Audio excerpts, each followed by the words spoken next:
and this is just another delight of life as we weave together. Jonathan and I, our paths crossed in the early 80s and early 90s around peace building, and here we are again. So it's just wonderful as we walk the path. Let me give you some background about Jonathan so you can appreciate the experience and knowledge that he's bringing to us. Jonathan Granoff is an attorney, author, and international advocate, emphasizing the legal and ethical dimensions of human development and security, focusing on advancing the rule of law to address global security and the threats posed by nuclear weapons.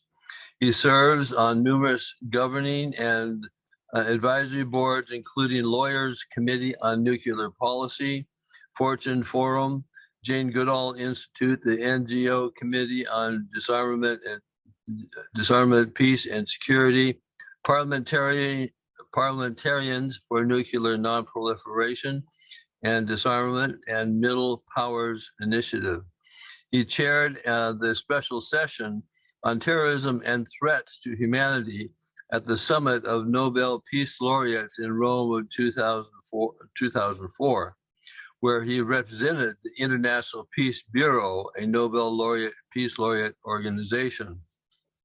He has been a featured guest and expert commentator on numerous radio and television programs. He has presented expert testimony in the Parliament of Canada, the United Kingdom, as well as the U.S. Congress and the United Nations. He has lectured worldwide on the legal, ethical, and spiritual dimensions of human development and security. He is a recipient of the Rutgers University School of Law's Arthur E. Armitage Distinguished Alumni Award in 2014, and he's a nominee for the Nobel Peace Prize. Delighted to have you here, Jonathan, and thank you, and please proceed. Well, thank you. Well, first, I don't think I'm going to teach this group very much, but what I am going to do is do like what my mother would do before dinner, and she would say, wash your hands. Now, I knew I was supposed to wash my hands, but it was very worthwhile to be reminded. So I think that this will be more in the nature of a reminding. I'm going to talk about the compass point of ought a little bit. And human security is of that nature. When Thomas Jefferson said, "We hold these truths to be self-evident, that all men are created equal," at that time, this idea of the empowerment of individuals as a juxtaposition of the empowerment of the authoritarian king was quite radical. But it wasn't self-evident then, nor is it self-evident today. When he said it, it didn't include people of color. It didn't include women. It didn't even include white men who didn't own property.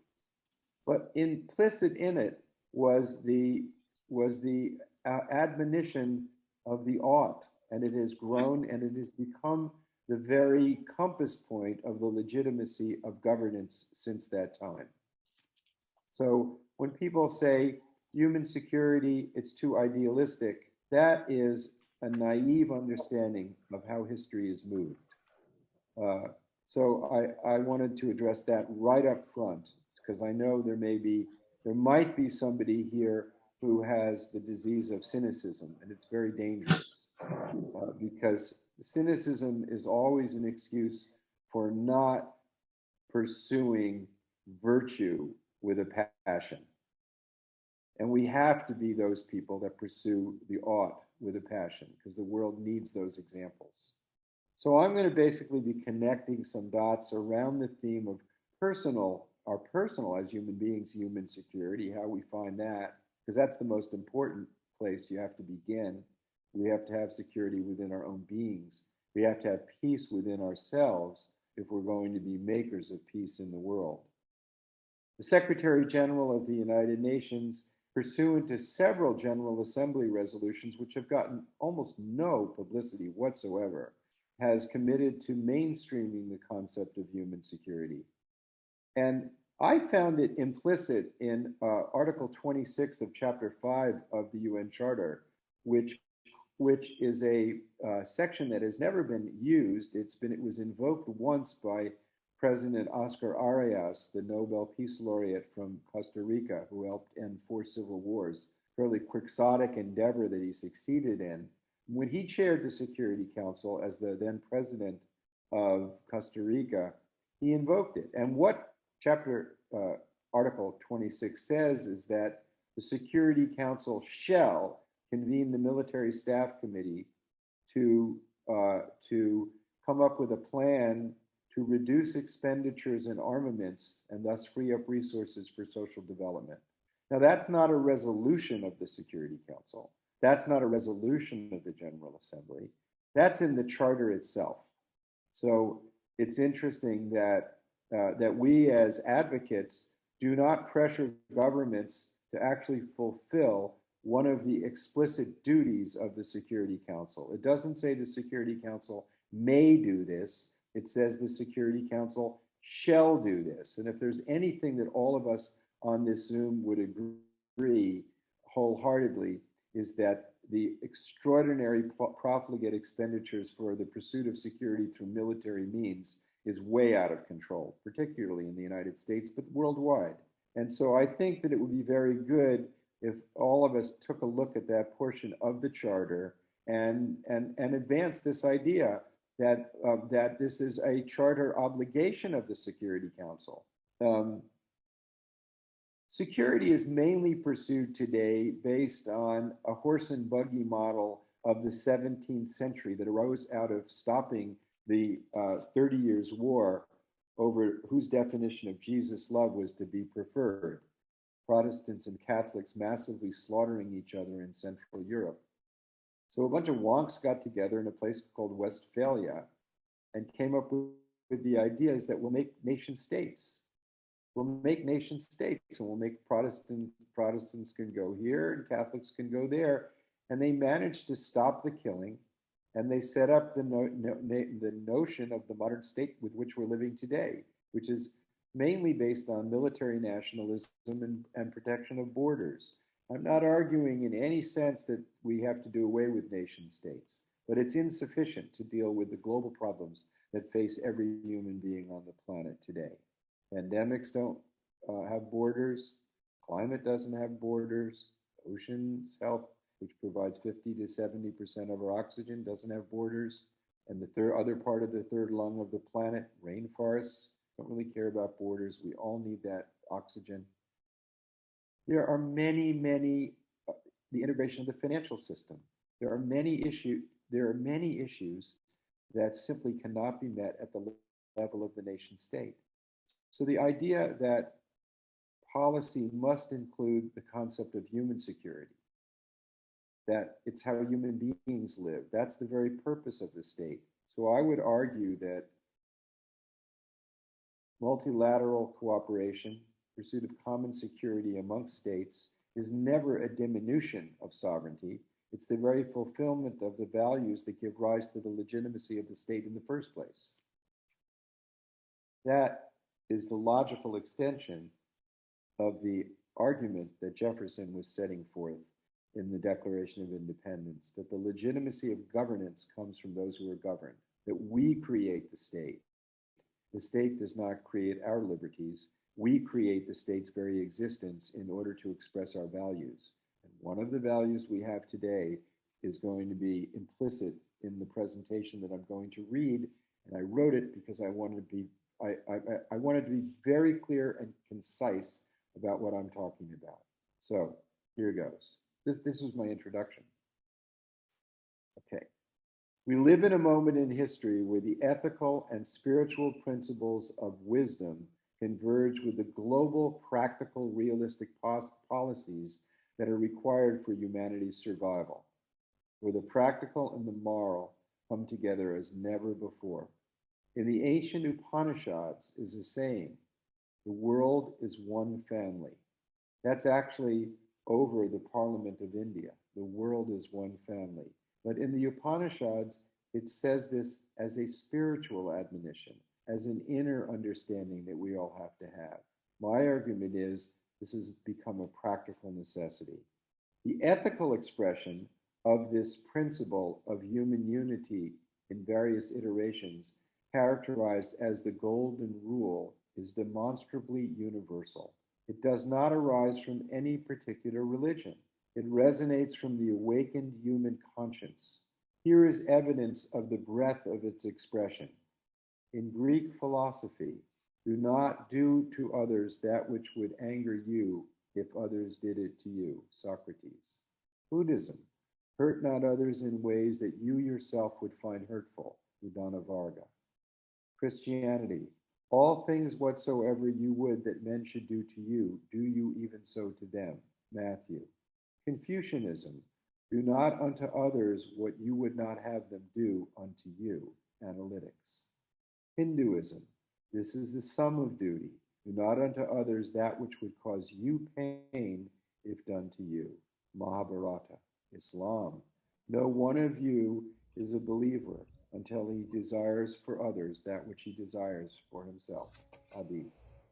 Jainism, in happiness and suffering, in joy and grief, we should regard all creatures as we regard our own self. Lord Mahavir. Judaism, what is hateful to you, do not do to your fellow man. That is the law. All the rest is mere commentary. Talmud. Zoroastrianism, that nature only is good when it shall not do unto another whatsoever is not good for its own self. Dadistan Hinic. The application of this wisdom leads to personal security and peace. It will, in the words of the Sufi saint Baba Muhammad, cause a person to separate from themselves that which separates them from others.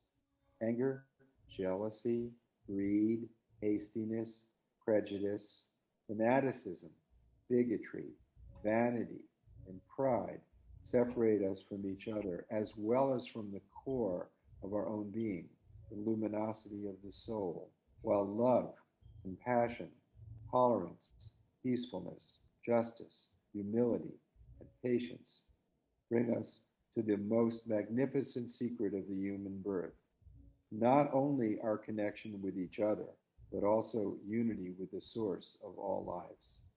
The great mystery, known by many names such as God, Andavan, Allah, Yahweh, Nameless One, and other expressions in so many languages. This fulfills personal human security. This weaves unity with the entire human family, and indeed, all life itself. And for those of us who want to bring peace into the world, finding that deep inner peace is really, really necessary. This moral and spiritual admonition was powerfully expressed by the great poet Sadi in the 13th century by his emphasizing that from an unseen essence humanity was created, and its parts, each of us, are as one body. When there is an injury to any person, to any portion of that body, a healing response can arise. We can each respond with compassion. He said, "O you who do not feel the suffering of others, can you call yourself truly human?" It is precisely this human capacity of compassion in action that grants personal security. There's a wonderful movie called Mission Joy, which is a dialogue between the Dalai Lama and Desmond Tutu. And they highlight the folly of pursuing joy or happiness. And they explain that if you connect through compassion with others and bring that compassion into action, the momentum that comes from that actually brings joy and happiness. It's that connectivity and it's that melting of the heart that brings joy and happiness. Not the selfish pursuit of joy and happiness, but the pursuit of compassion. And how ironic but real it is that when one feels the joy and suffering of others, the doorway to the greater and deeper peace and inner joy takes place. Now, when nations abide by the principles of justice and reciprocity, peace and security arise. 9 nations claiming the right to brandish nuclear weapons, extolling their righteousness while threatening global annihilation and preventing others from worshiping this idolatrous evil, generates disequilibrium and insecurity. It violates the golden rule. It essentially says these weapons are good for me, not good for anybody else. As the former Secretary General Ban Ki-moon said, there are no good arms to hold these arms. The weapons themselves are problematic.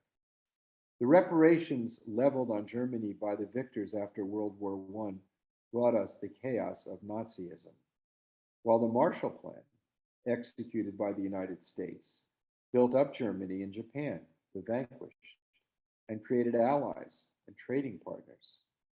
Virtue in action at all levels brings security. Nations must treat each other as they wish to be treated. Let me say that again. Nations must treat other nations as they want to be treated. That is the basis of common security.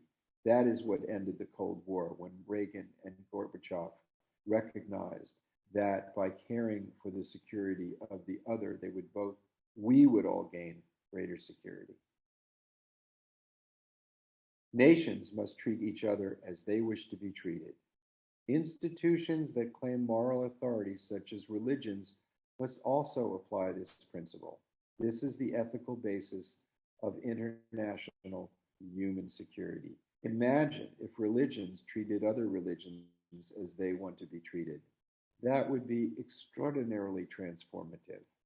It would essentially be putting loving kindness and compassion ahead of rites, rituals, practices, and the things that are the how, but not the why. The why of religion is love and transcendence. But we live in a time in which the how, the technique seems to be more fascinating than asking the why. So the consequence, of course, is law without justice, medicine without healing, education without character, financial systems disconnected from the production of goods and services, and weapons. The more they are perfected, the less security is obtained.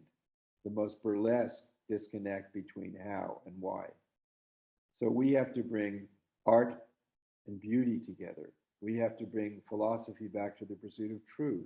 We have to talk about what healing means, not just dealing with symptoms. We have to talk about education, including character. And more important than anything, we have to talk about what really brings security and why it has to be grounded in how human beings actually live. Human security must be applied globally. Human security means security in the daily lives of people, in their homes, their health, their jobs, their neighborhoods, and communities, and freedom and dignity. The UN General Assembly resolution I talked about freedom from want, freedom from fear, and freedom from indignity. And then it laid out 7 categories in which this is necessary to be pursued.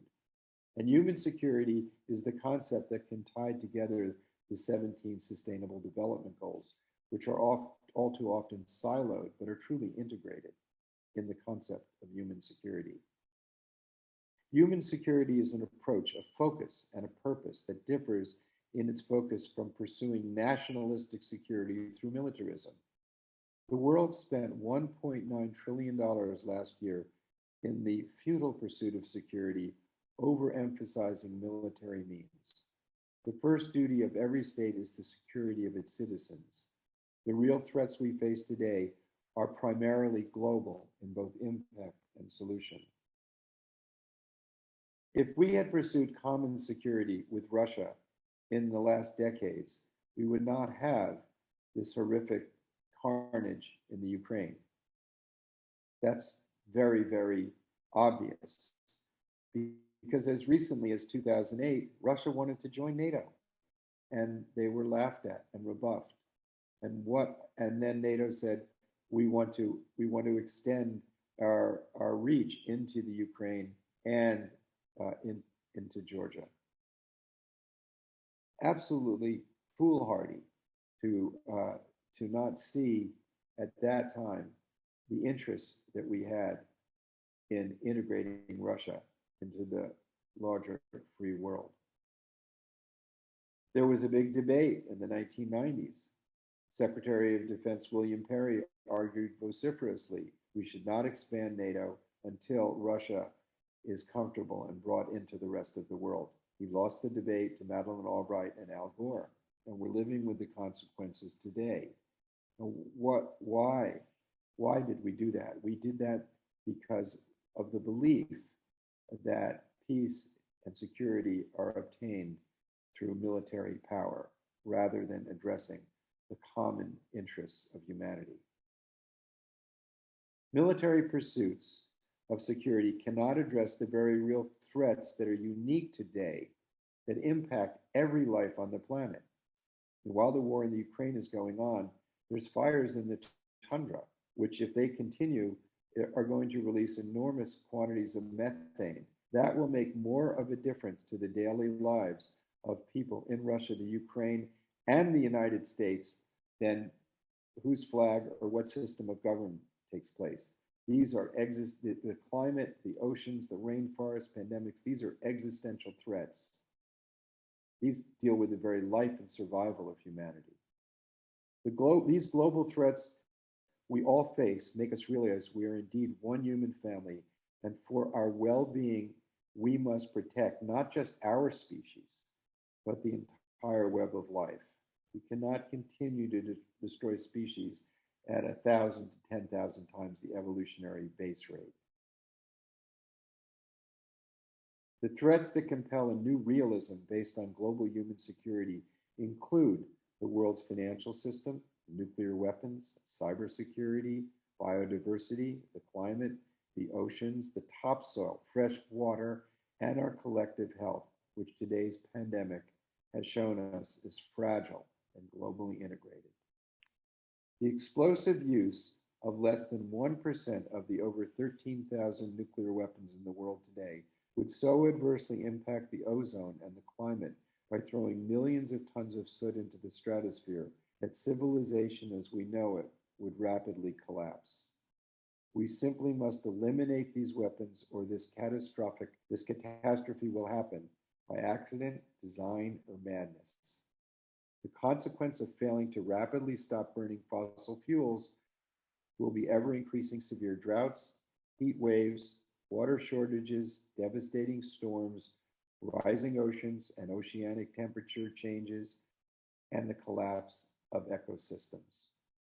These are but two examples of numerous threats that impact every individual life today and future generations, and that require global cooperation, the understanding that we are one human family in the application of human security. Thus, the spiritual admonition of the wise and pure to see the human family as one that's been with us since ancient times as a moral compass point for personal spiritual nourishment and health has now become a universal practical necessity. For the first time in human history, this insight has become necessary. For this generation and future generations, this insight's application is what the very survival of our species depends upon.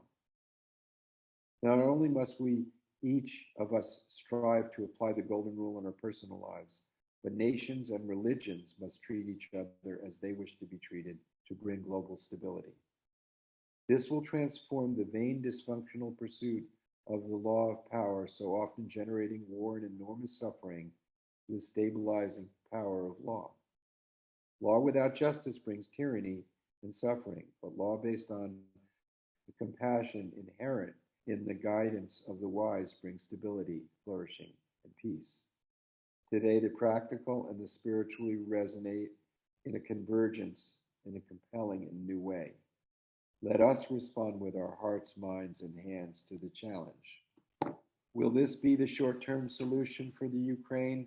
Of course not. But it is the North Star that has to guide us out of the current chaos of the world. And this is the time for us to change the motto of how security is pursued from the Roman maxim, prepare for peace, receive war, prepare for war, receive peace, or peace through strength. Military strength did not bring us peace and security in Afghanistan, in Syria.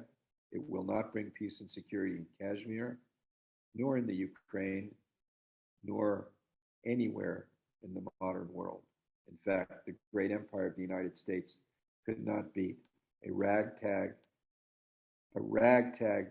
peasant army in Vietnam, despite hundreds of thousands of soldiers, extraordinary amounts of metal, napalm dropped on them. Military superiority could not prevail in Afghanistan by the Soviet Union, fighting poor peasant militias, essentially. The nature of today's world is that humanity faces a choice. Either we live by these spiritual principles, the ought, what makes us human, or we could very well perish. And I'm going to end with a quote from Albert Einstein. Science, which is what creates these weapons and applications, science has provided the possibility of liberation for human beings from hard labor, but science itself is not a liberator. It creates means, not goals. Man should use science for reasonable goals. When the ideals of humanity are war and conquest, those tools become as dangerous as a razor in the hands of a child of 3. We must not condemn man's inventiveness and patient conquest of the forces of nature because they are being used wrongfully and disobediently now. The fate of humanity is entirely dependent upon its moral development. And I'm suggesting that a community such as are on this Zoom, of people who are morally guided, should be very confident that their moral intuition is the guiding principle and not be the least bit ashamed of stating forcefully what comes from your hearts. A transformative moment took place in my life when I was at a luncheon with a bunch of diplomats, and Ambassador Juan Somavia from Chile said, this was in the 1990s when I was mainly spending most of my time practicing law. He said, Lord, everyone's come out of the closet. But you know who hasn't come out of the closet? The people who really believe in loving kindness and compassion. Why aren't they coming out? Why are they afraid to put that front and center? And I was really hit by that. I mean, I felt like I was punched in the solar plexus because I was one of those people then. I was not willing to put forward what I really believe to be true and powerful, which is the moral and spiritual admonition of the wise is worth bringing and necessary for practical success. Thank you. Jonathan, thank you for sharing. That was super. Thank you for sharing that. And all your research and work you've done around the globe here and sharing with us tonight. I'll start off with a question for you. In the U.S., I'm sure other countries of the world, especially in the U.S., if government doesn't vote to keep increasing our spending on military weapons budget, or we as citizens here don't seem to approve of military forces and the military complex here, seem like we're called un-American. How do we get our message out above that to show people what the value is of connecting back with the spirit and guidance and moving forward in peace?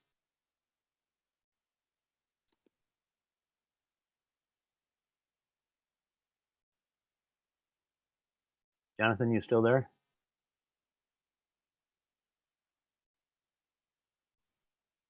looks frozen.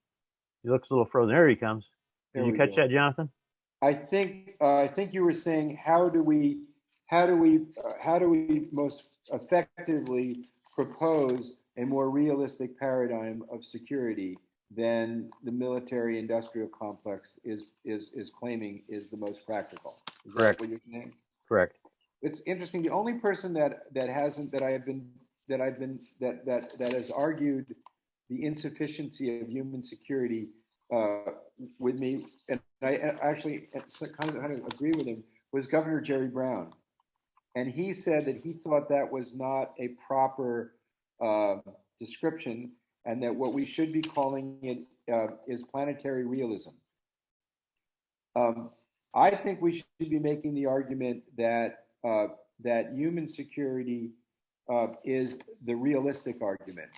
That this is the argument that I have found is effective, essentially saying, spare me the realism that says we can continue to burn fossil fuel with profligacy and have a future for humanity. Spare me the realism that claims that you can have a vaccine apartheid world and that that pandemics will not find pockets to mutate and continue to plague us. Spare me the realism that says we can continue to brandish these weapons and that by accident, design, or badness, they eventually will not be used, and so forth. That the paradigm that is being proposed to us is not realistic. It's not sustainable.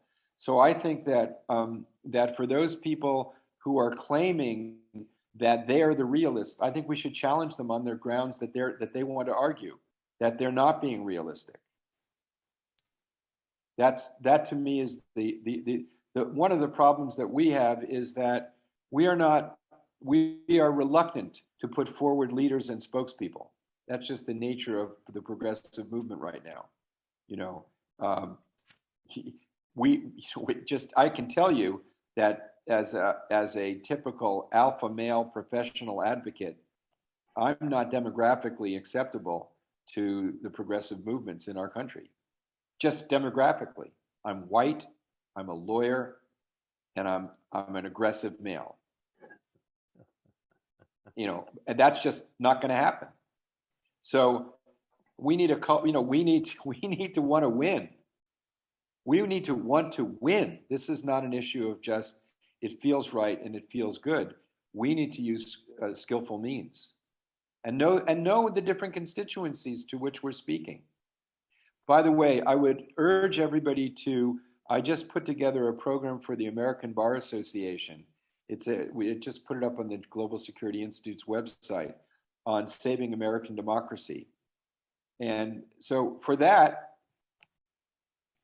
there was no focus on gender balance or having gay people or people of color or any such thing. It was, how can we reach Republican lawyers to understand that the rule of law is at issue? And if the rule of law goes out the window, the power of contracts in business goes out the window, and their economic well-being goes out the window. That's the argument that reaches them. So I had Mark Aronchek, who litigated the first 20 cases against Giuliani, explain the strategy that he had in those cases, which was to go right at the core lie that Giuliani was saying about the fraud. And he had judges that Trump had appointed.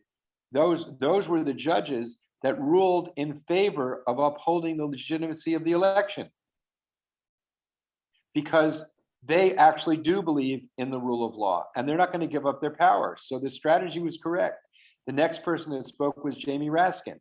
And Jamie Raskin, the congressman from Maryland, who's doing the January 6th, the hearings. And he argued that what we're dealing with is essentially a coup. Normally we think of a coup, of a military takeover of the power of the state from another person. This was a coup in which the sitting president was executing a coup against the will of the people. And then the next person who spoke was Suzanne Spalding, who had been in the Obama administration, number 3 in Homeland Security, to protect water, transportation, communication, and food security. And before that, she had been Assistant General Counsel of the Central Intelligence Agency, where she was arguing that torture is immoral, illegal, and dysfunctional.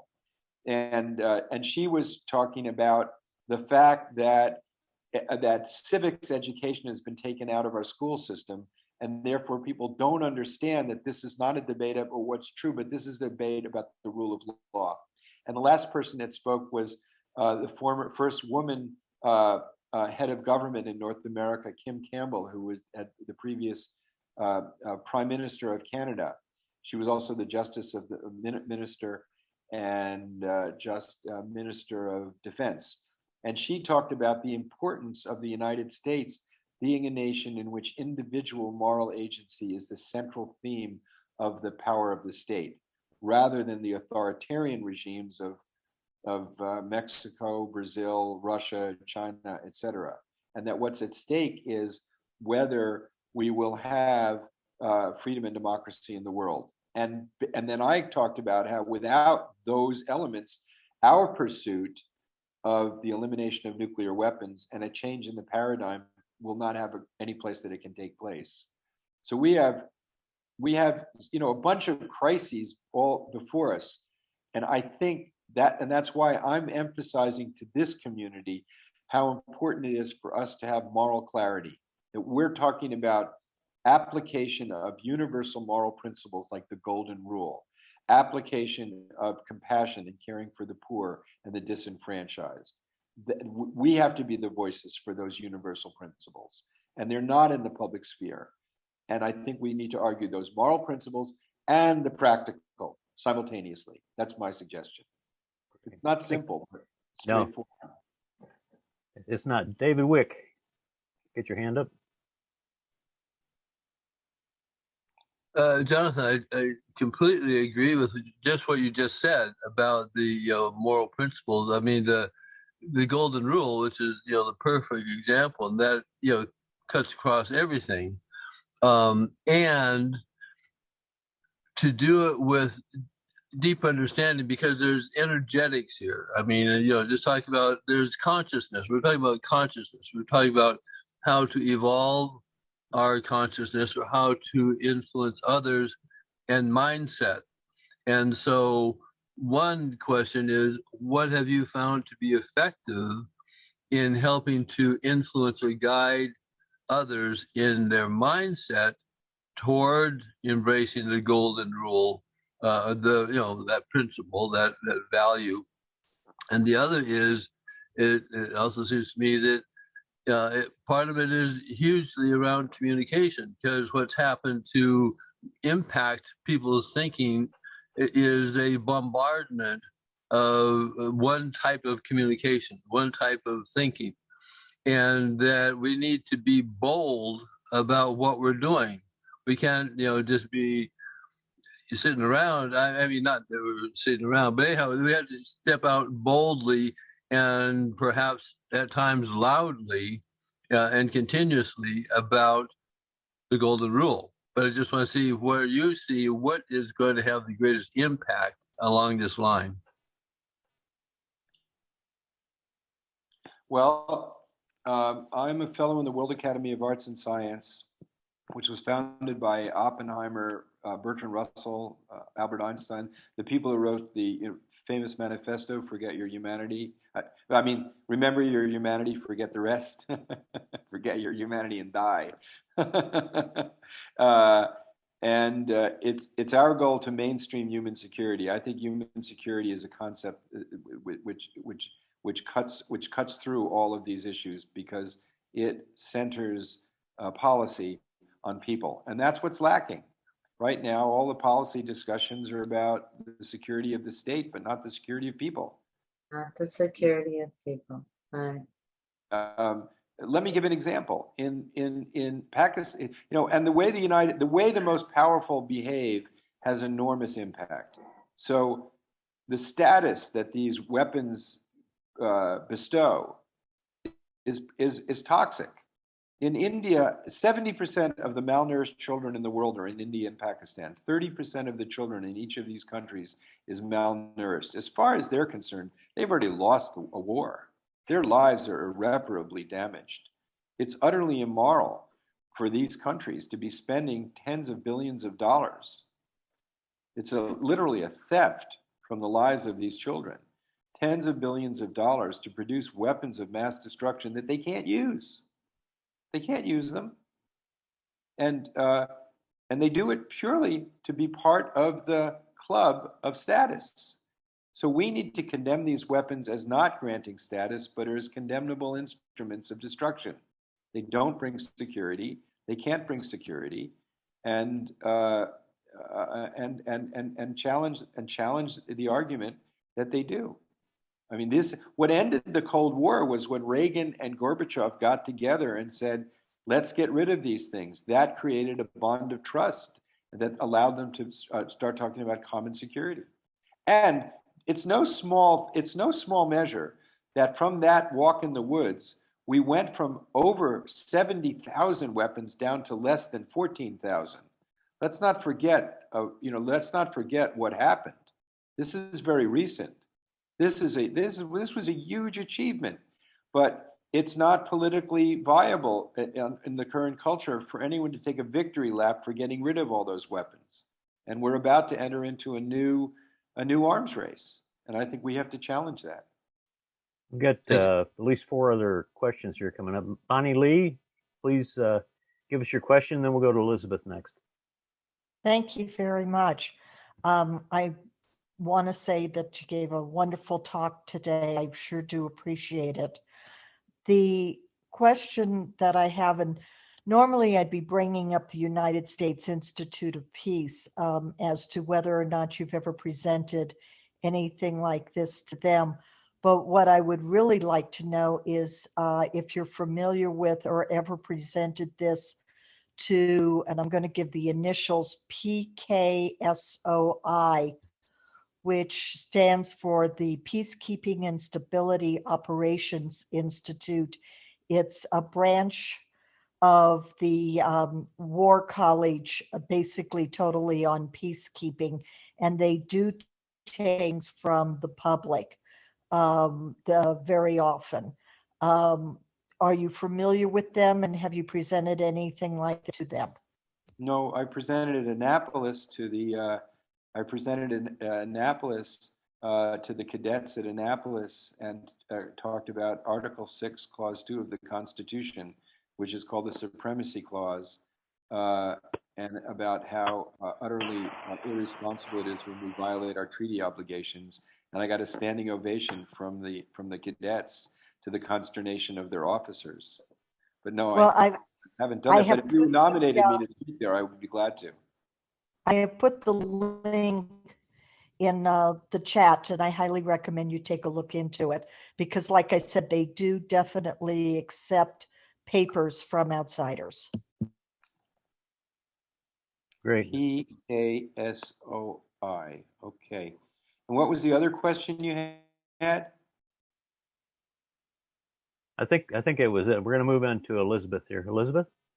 Hi, thank you, Rudy. Thank you so much for this conversation. And my question is more of a redirection back to one of your initial statements, which was that all of this seems to me to be predicated on the cultivation of our own strong center and our own focused moment in which we can mindfully choose peace or peaceful action.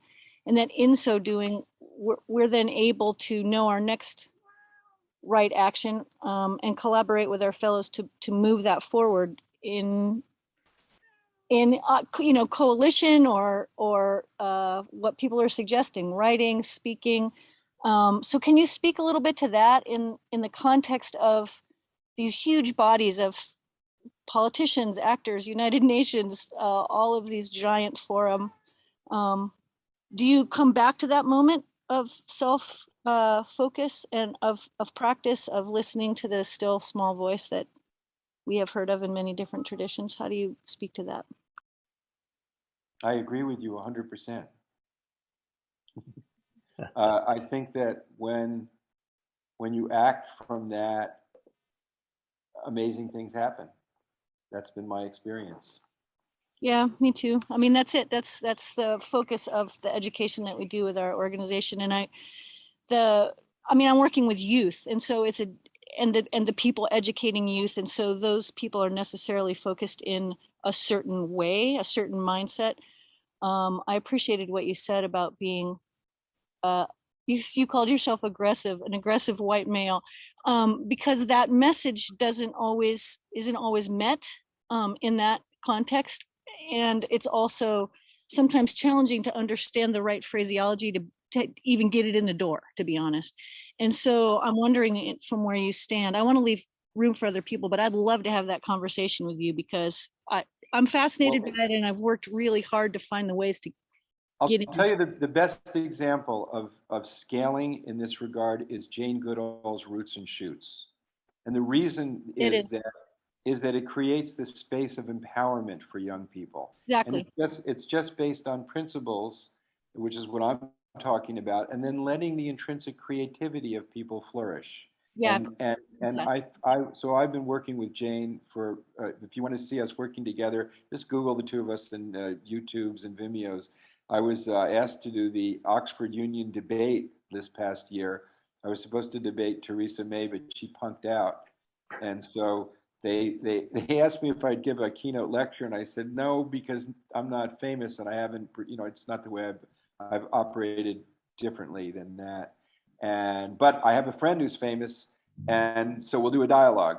So there's a dialogue on this subject with Jane and myself, and I think that she is the best example of this. But for me, I mean, I have ended up in many debates that are meaningful, that are punching way above my pay grade, so to speak, by virtue of operating based on that faith and exactly what you've said, and that the first focus is staying.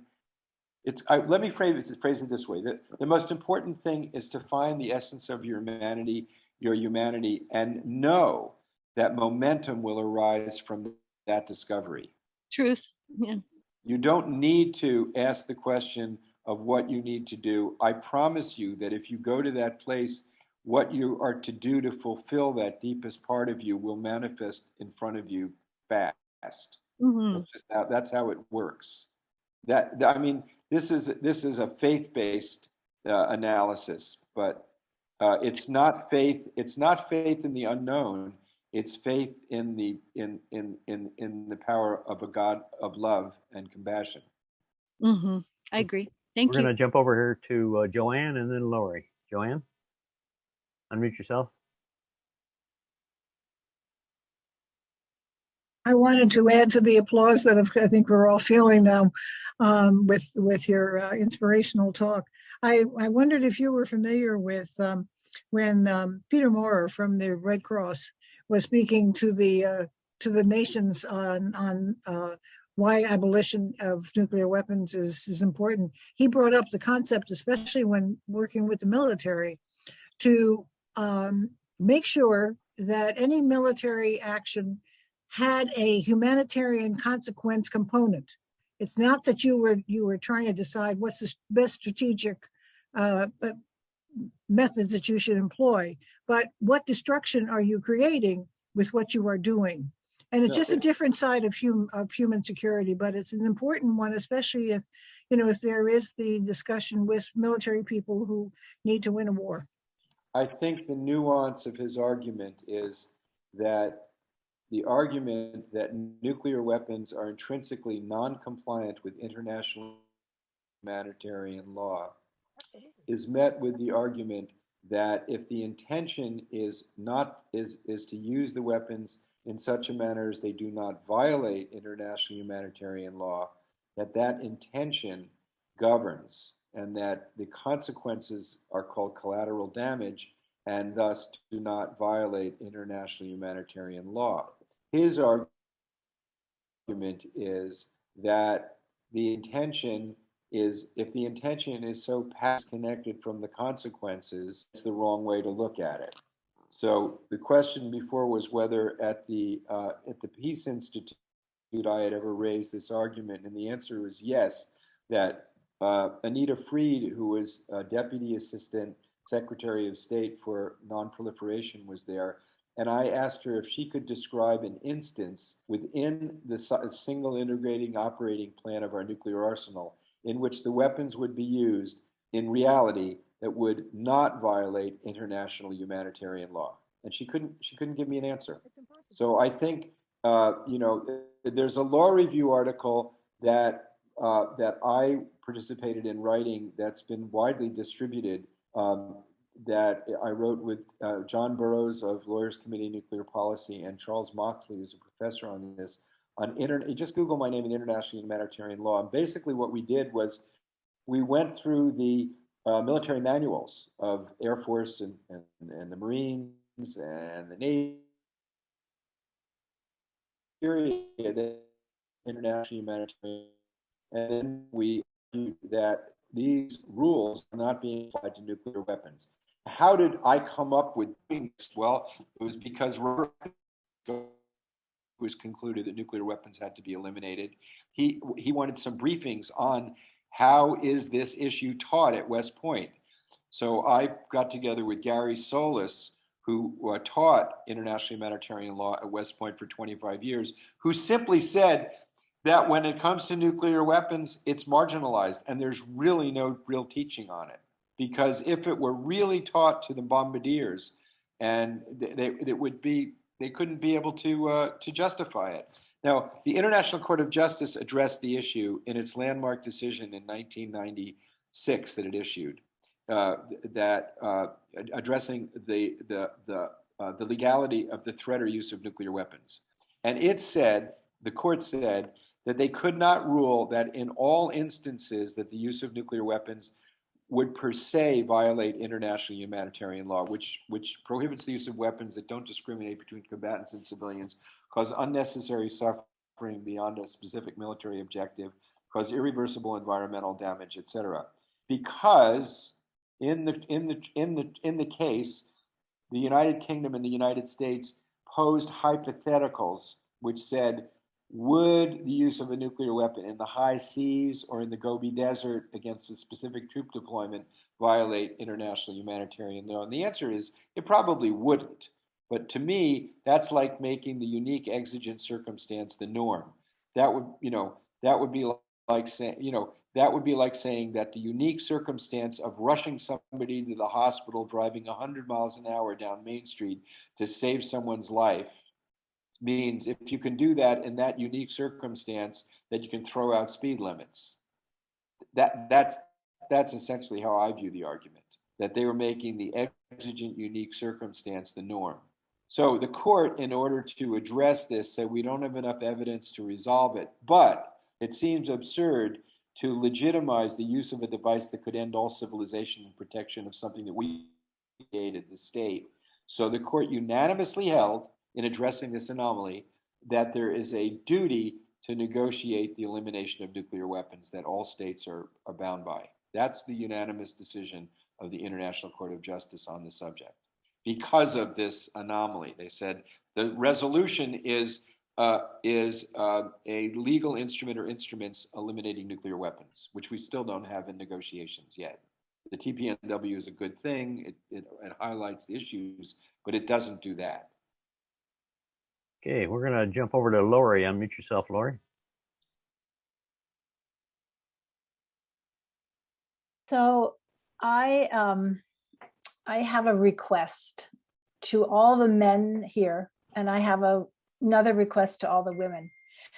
As I look at what's happening, as I look at the NBA playoffs and the enormous amount of money that goes into watching a ball being thrown into a hoop, and I look at the trillions of dollars being spent on the military, it is a yang way of being in the world.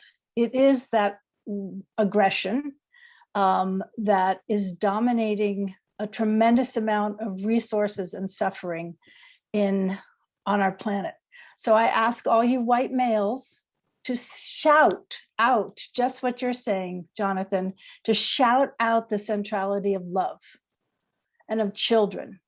And I ask all of us women who are capable of giving birth and raising children to shout out and stand up for the children like we never have before, and to use all of our resources, our creativity, our storytelling, our money to make it a balance between yin and yang on this planet, because it's killing us and it's taking us down. So that's my request.